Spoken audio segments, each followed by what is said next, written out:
Maligayang pagdating sa From Sander PH. Dito, bawat kwento ay parang liham, may kirot, saya, aral at pag-asa. Sa liham ng buhay, kwento ng puso, maririnig mo ang mga tunay na salaysay ng pag-ibig, pamilya, pagkakaibigan, pagkabigo at tagumpay. Ako si Miss G at samahan mo ko kung ikaw ay naghahanap ng pahinga, damayan o inspirasyon, sama-sama nating pakinggan ang mga kwentong hindi kailanman naluma. Isang liham, isang kwento mula sa puso. Hi Miss G, I'm Elle, 29, public school teacher, fur mom, coffee addict, at kung may award sa pagiging loyal sa maling tao, baka may trophy cabinet na ako by now. My love story, medyo complicated. Pero if I had to summarize it in one sentence, he was my first and I thought he'd be my last. Si Jay, yung high school sweetheart ko.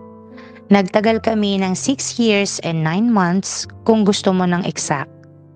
Halos 7 taon na puno ng memories, petty fights, cheesy anniversaries, pangarap, plano, lahat, like legit. Pinag-usapan na namin kung anong kulay ng punda ng una namin sa future, ganung level. One day, everything just crumbled. Bigla na lang akong naging side character sa sarili kong kwento. Jay cheated. And hindi lang basta fling or rebound thing. Nabuntis niya yung girl. So ayun, instant daddy. Biglang may life detour. Ang masakit, wala man lang goodbye. Just guilt, silence, and a text that said, I'm sorry, hindi ko sinadya. After that, I didn't date. Not for a year, not for 2. 4 years. 4 long years of healing, questioning, self-worth issues, and pretending I'm okay.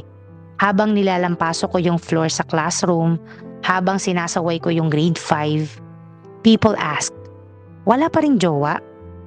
Ang ganda mo pa naman. And I just smile and say, wala pa sa priority. Pero deep inside, I was scared. Takot na takot. Na baka maulit, na baka iwan ulit, na baka mali na naman ako. Fast forward to this year, nagkita kami ni Jay. I wish I could say na casual lang, na wala akong naramdaman, na okay lang. Pero hindi eh. He was still the same pero mas tahimik, mas mature.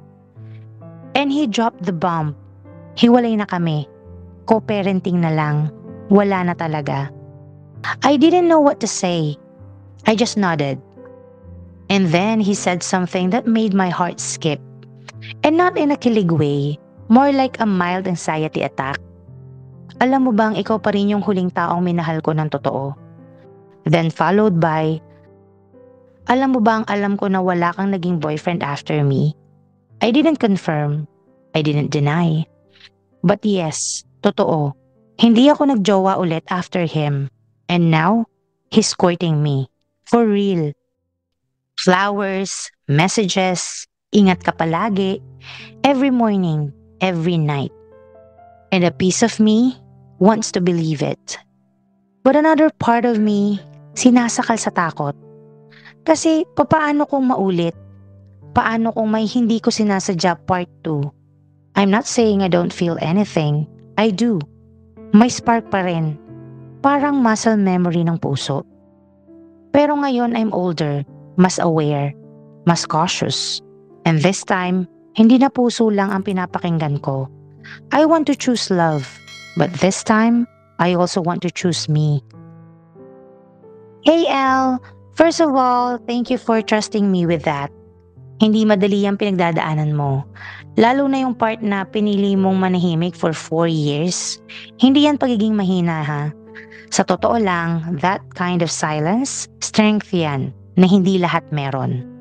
Ang bigat din ng tanong na hindi mo diretsyong tinanong pero nararamdaman ko. Should I give him a second chance? And to be honest, I won't pretend na may sagot ako dyan.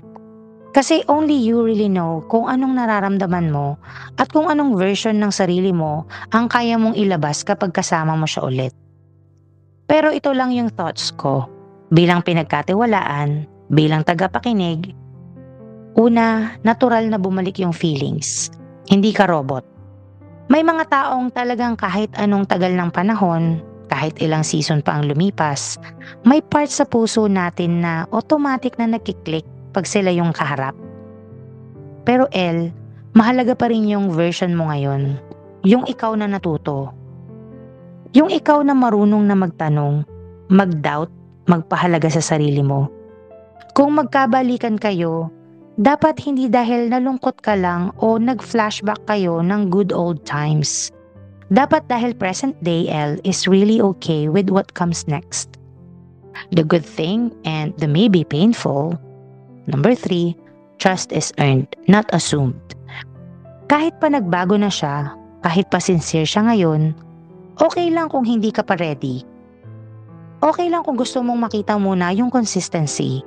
Hindi lang effort sa simula, kundi effort na pang matagalan o pang habang buhay. Lastly, pwede kang magmahal ulit, pero hindi mo kailangang magmadali. Hindi ka huli sa biyahe. Hindi ka obligated na bigyan siya ng second chance just because kayo ang unang love. You're allowed to protect your peace, your safety, your softness. Sobrang valid ng takot mo. Pero valid din yung hope mo. At kung hindi mo pa alam kung anong gagawin, that's okay too.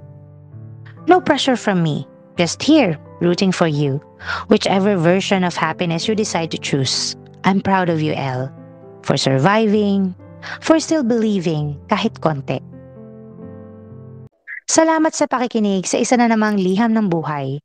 Kung naantig ang puso mo, pakisubscribe ng aking channel, huwag kalimutang i-like, mag-comment at i-share ang kwentong ito.